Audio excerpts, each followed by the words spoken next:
Hello and welcome back. Sean here, Mountains Garage. Early Monday morning. It was an exciting weekend, beautiful weather. I went to the last swap meet of the year at New England Dragway. I went a few weeks ago and did a video about, my scroungings and my findings. And mentioned I was going to go to the one yesterday. And believe it or not, people wanted to know how that went. So here we are. I got back mid-afternoon or midday, and there was plenty of time to do a video yesterday if I wasn't outside taking advantage of the nice weather. And then all that fresh air and getting up early, I ended up taking a little bit of a nap. But here we are this morning. And pretty good haul yesterday. It was, when it's the last swap meet of the year, instead of being outside of the track in an adjacent parking lot, you are inside in the pits on the tar. You can drive right in the gate, park right next to the swap meet, so go into your vehicle to get more money or put your parts away is a lot easier. So I tried to go to bed early Saturday night, but I was distracted with Marketplace, trying to fall asleep. And there was a LS7 Higham Bottom complete. The gentleman bought the wrong one. He saw rectangular ports and bought the manifold, didn't realize that LS3 is a different bolt pattern than LS7. He has an LS3 engine. I happen to have an LS7 engine and would love to have a Higham. It's bottom only, but that bottom only with the fuel rails is, call it $890 retail. So even actually, I looked on Holly Saturday night just to see what it was worth. He was asking $500 because he made a mistake and there wasn't a scratch on it. And he was between where I live and the track. My buddy Jeff picked me up 6 o'clock Sunday morning. We headed out and I had not heard back from the gentleman with the manifold, but I left him a message, 2 messages. One, if you happen to be going to the swap meet, which was not far from his house, half an hour, that'd be great. And if not, would like to hit your place on the way back home. We're gonna go not far from there, maybe 20 minutes out of the way. Long story short, we were all done walking through the swap meet when I looked at my phone and there was a message. The guy said he was on his way to the swap meet, and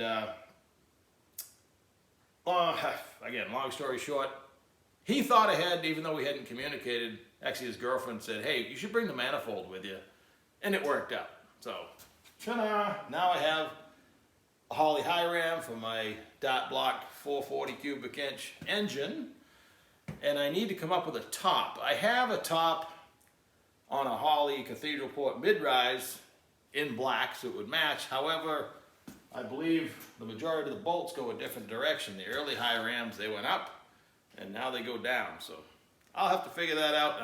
I don't know if I want to pirate it off that manifold, but the top is the more affordable piece.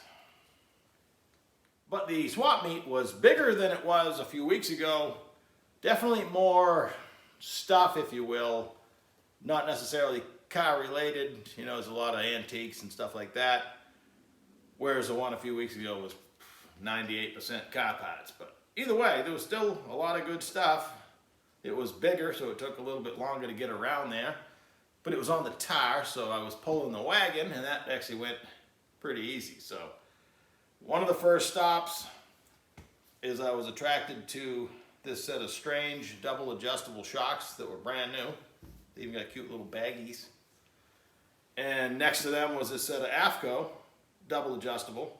Kind of funny, the guy took them off his car because he wanted double adjustable, didn't realize these were, even though it says in the package, but whatever. These AFCOs, he bought from Speedway, obviously, because of the Speedway Motors tag on them. I just looked them up.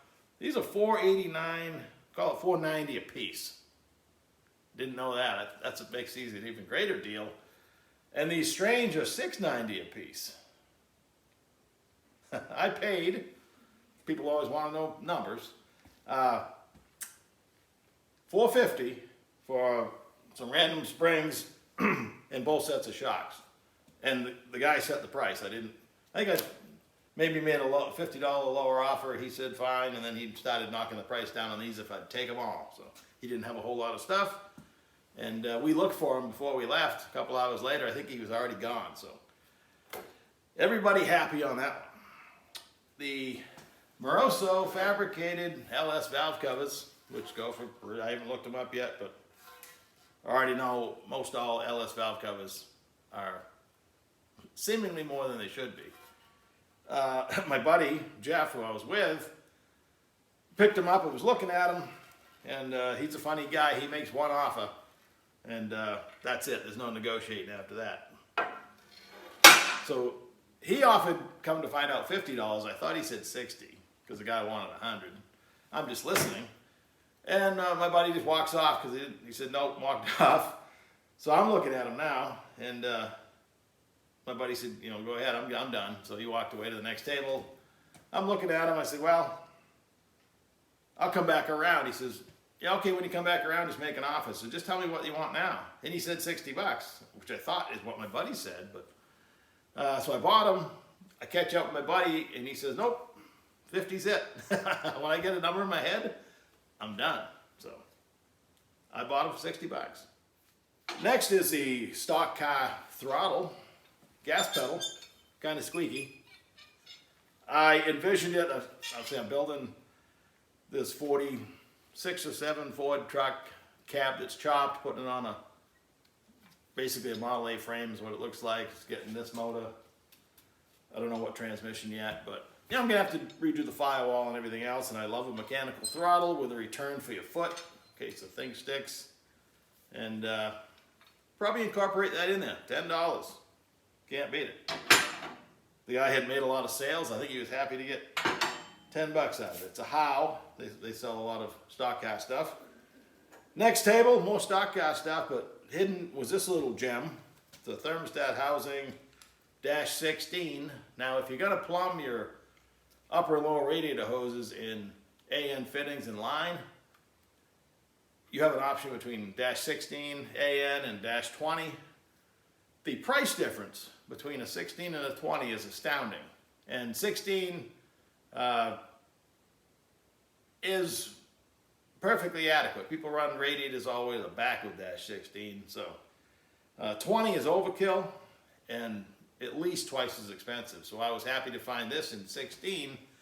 And my plan was, and when I got it home, it works out really good, is this blower manifold with a 90 on it, just like that. That is perfect. To clear the belt and come out with the radiator, either direction I want to go. I'm kind of a fan of the old red and blue. You know, 20 years ago, this all there was. Now, black is an option. So either way, this was $15. The fitting alone, well, way more than that. And I don't believe this, no, there's no bolt marks on it. This thermostat housing adapter, never been bolted on. There was another table I was really interested in.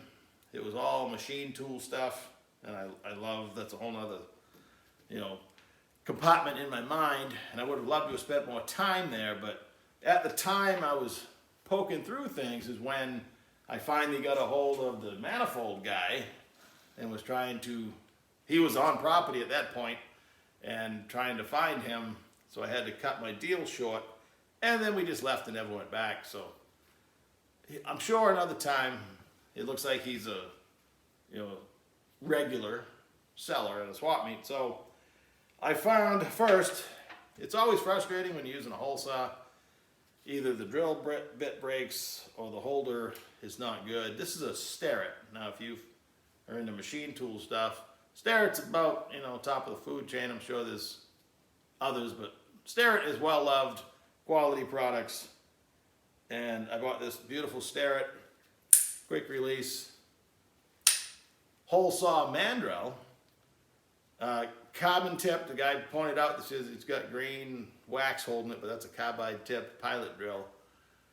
And it was $15. I said, okay, set that down. I said, also, I'm interested in this. He had all kinds of different chamfer tool, countersink, whatever you want to call it, deburr. I have a few small ones. I don't have a big one. And he said, well, that's free if you buy this for 15. So that. I'm not sure which one to call the bargain of the day, but I'm happy with all the purchases. The weather for, what, a third of the way through November, outside in New England, was fantastic. It started out, I don't know, mid-30s, but once the sun came around, it shot up about 50 degrees, and it was fine. We were actually taking layers off at that point. My buddy Jeff, who went a few weeks ago and drove down and back, didn't bring much of a jacket the first time. I have sweatshirt, winter coat. He's sitting there in a light little shirt. So this time he had a heated vest. So he was much better off. And we, you know, guys are creatures of habit. We stopped at Dunkin' Donuts on the way down. A nice little small restaurant on the way back. Had lunch at the gas station restaurant, you know. And pretty much ran the same schedule as we did 2 weeks ago. And I'd do it again next week if there was another swap meet. But it was that much fun. And when you come home with some treasures, and I learned this from my mother a long time ago. I spent many afternoons and weekends going yard selling. When you can get a good product for less than it should cost, the thrill of a bargain never goes away. The whole time you look at, every time you look at this, you're going to remember that you didn't have to pay full price. And that isn't so bad. So enjoy your Monday. Quick video today, and I was going to shoot the Power Glide video, but wanted to get this stuff off the bench. And none of this is to brag about anything. If you watch my channel, you're probably into the car life also, or at least interested. It's an absolute lifestyle, at least it is for me. I live and breathe junk, and always will, apparently, because at this point, I might as well embrace it. There's no trying to hide it, regardless of what's happened in the past, and people come in and out of your life. The constant is always your passion. So take her easy. Bye-bye.